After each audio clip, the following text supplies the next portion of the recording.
This time I don't know exactly who we're waiting for. We seem to all be here ready to go, but maybe we're just so used to waiting that we just wait. So that's kind of what we do, I guess. We got up this morning really early. I think it was about 9 o'clock. Had a nice relaxing early breakfast, and then all of a sudden we rushed and everybody put in 110%. The next half hour we actually got something done. We got to the gas station, which was nice. Some of that time was productive. Rest in peace, Rockwood gas station bathroom. And now we're on the road again, out here in the middle of Maine, waiting. 1, 2, 3, 4. Yeah, we're all here, just hanging out on the road for no reason apparently. Oh, this little guy? Yeah. This guy is Otto. He likes to film things. He likes to be outdoors, camping. He's a little needy. He always wants to be around people. He loves to be held. When you put him down, he gets a little freaked out. So we kind of bring him everywhere, let him just do his own thing. He records. Sometimes it's a little awkward, bathroom, showers, stuff like that. So are you indirectly referring to yourself, or? Me? No, I'm talking about Otto. Oh, okay. Yeah, I don't know if you can see him. Otto is here. This is Otto. He's a good little guy. He's a good. Everything is covered. Everything I have on has dust all over it. Look at this. Look at this. That is absurd. Absurd. I'm not asking for floods. I'm just saying an inch. Just an inch of rain. That's all I want. Yeah. Regardless what you have, you can always use an extra inch.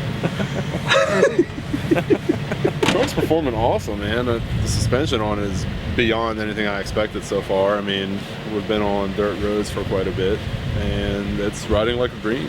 Everything else that we've put on there has worked out awesome, from the bumper, the tent. I mean, the tent has been a lifesaver so far.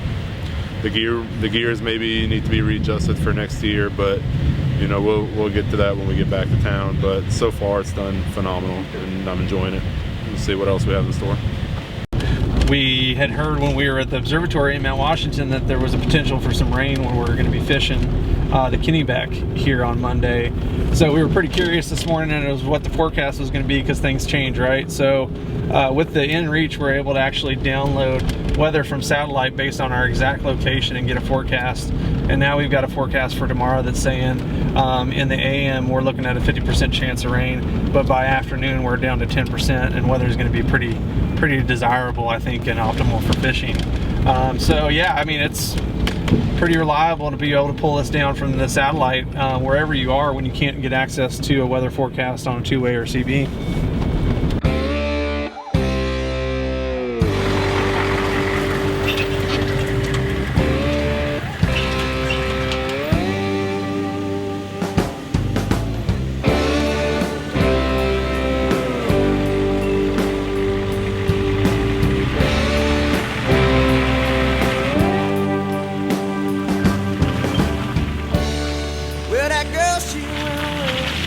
Yeah, it's a little mud pit. We're gonna try to shoot it.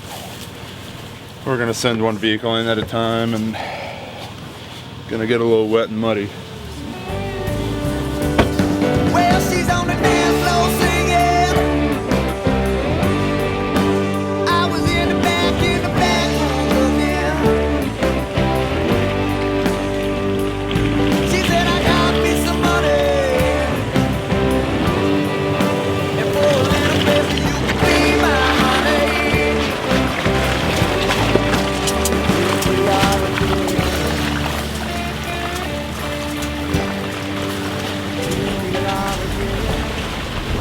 Oh yeah, it's a little soft, a lot of water in this, sticky. These KO2s seem to be handling it pretty well. Stump here, watch yourself, a little bit of skip plate. Definitely bounce to your front end's gonna come down into a ditch. It's still slippery, but we're able to grab a hard bottom through this. Uphill here, I think we're almost out of it. Deep ditch on my side, we might drag axle in the back. Ooh, a little bit of pinstriping and all this, but hey, not my truck. So here we go. One more little bump, and then we're over the hill, and down we go. And smack you in the face with the lens here. And made it. There's the ARB's BP51 system. We're actually at 25 pounds right now. Anybody who off-roads will realize that that is a really high number to be off-roading on, especially with a 4Runner. This is pretty well loaded for a 2-week trip, but 25 pounds is still like almost street pressure. And these BP51s, you saw it was a little bumpy in here, not nearly as bad as with even their old nitro charger system, which is a great system. These BP51s are certainly a step above. We're on a TV screen tonight. Ooh, they're gonna print your name. Ooh, a straight black and white. Anytime you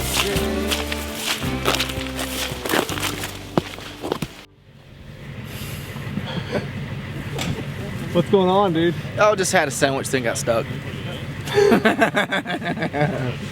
Nah, I think it's simple though. I mean, it's just a little slick.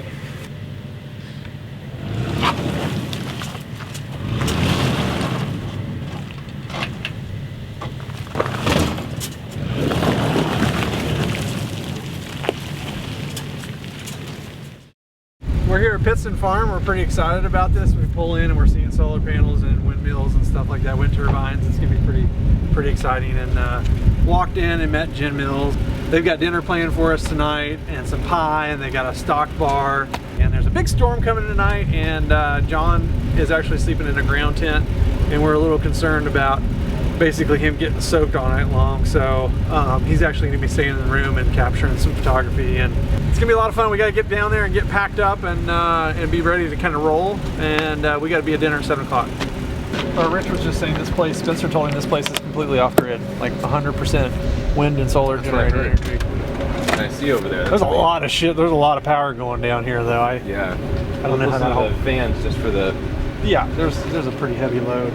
Yeah, it's kind of amazing. I'm Jen Mills, and we are Pittston Farm. It's going in.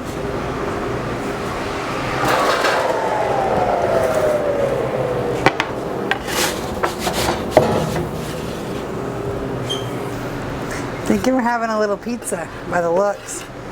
We have buffalo chicken pizza, we have a pepperoni pizza, we have a veggie pizza, and if I get time, which it may not have, we might have garlic sticks, but that might be pushing it. Oh, this one doesn't want to come off. It's all good, we'll get it. It's gonna be really good that way. I'm just gonna wait till you leave the kitchen and then I'll deal with that. Because I'll curse. We have 3 boys and a girl. And the girl's the youngest, and I'd redo my daughter 10 times before I'd redo either one of my any of my boys. Yeah, they were a little nutty. We just had our 21st anniversary, and someone says, wow, that must be good. He goes, no, I learned a lot of tolerance. Great Northern Paper had built this, or bought this, and then started building the buildings in 1907. It was completed in 1912. They operated it up through the 70s. In the 70s, they stopped using the rivers for log drives. They had 7 of these farms over the top of Moosehead Lake. They got to the point that they weren't using them because they weren't using the rivers any longer, so they didn't need them. They started burning them and bulldozing them back in the mid to late 70s, right? And thank heavens they started on the far side of the lake because they just didn't want people coming up and vandalizing them and hanging out on them. And they came around. By the time they got here, it was the late 70s, and the Boy Scouts stepped in and said, can we use Pittston Farm for our summertime stuff? They're 100-year-old buildings. Yeah. They were getting worn out. They were empty and vacant in the winter. I mean, they were really deteriorating. So by the late 80s, they're like, yeah, we're all done. we don't want to deal with that anymore. So again, here it sat vacant. And then in 2005, his mom and dad bought it, and we moved up. And in 2014, we took over. The nearest power lines are 19.5 miles from us. Wow. Mm-hmm. So it's about $1 million a mile to put power lines in. So What? $1 million $1 million? $1 million a mile. Yeah. If you had $20 million to spend on being connected to the grid, you wouldn't spend it? No, I would not still be hooked to the grid.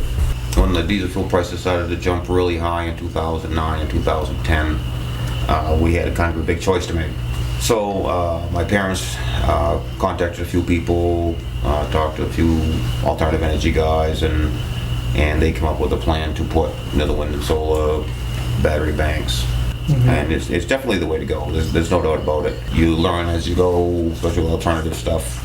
It's just not all black and white. No place in New England I know of will even touch us as far as the size and scope of the wind and solar system this year. One of our bigger crowds that's starting to grow, and I've noticed a difference this year, is our bird watching. They say some of the rarest birds in the state are here. We had 2 men that came, and very avid bird watchers that were here last week, and they saw 140 something species of birds in 2 days they stayed with us. Summertime, it's just people fishing, canoeing, kayaking, hiking. ATVs are starting to really, really improve for us this year. Then starting in September, we start with our hunting.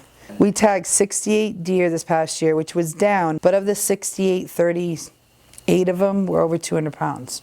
As far as the campground goes, is we have 24 camper sites, and we have 4 tent sites. As far as true lodging is 117. The most people we've ever had was probably our snowmobile event this winter. We had about 2,000 people here. 2,000 on the grounds. Well, what we like to tell people is when you pull on the 20-mile road, your adventure starts right then, which is great, and we need more of it. We sit right beside 3.2 million acres of usable land. So we're always pushing, always to get more access. Not control, we don't want control over it, we just want more reasonable access to the land and more affordable access. And a lot of it's due to abuse of the land, to be honest.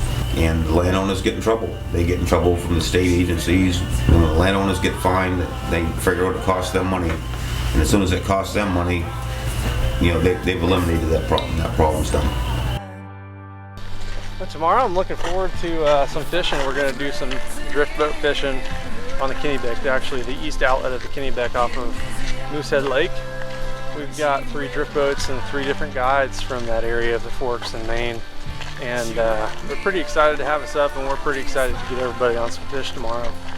Whether that happens, it's yet to tell, but I'm pretty confident everybody's going to have a really good time. And the way the forecast is set up, maybe with some overcast skies, it's going to be nice and cool. And I think people are generally going to have a good time. We spent a lot of time on dirt roads and only one day on the water, and that was just a portion of the team. So to be able to get everybody out and get them on some water and get them in some boats and have some good laughs and maybe drink some beer, I think it's going to be a lot of fun.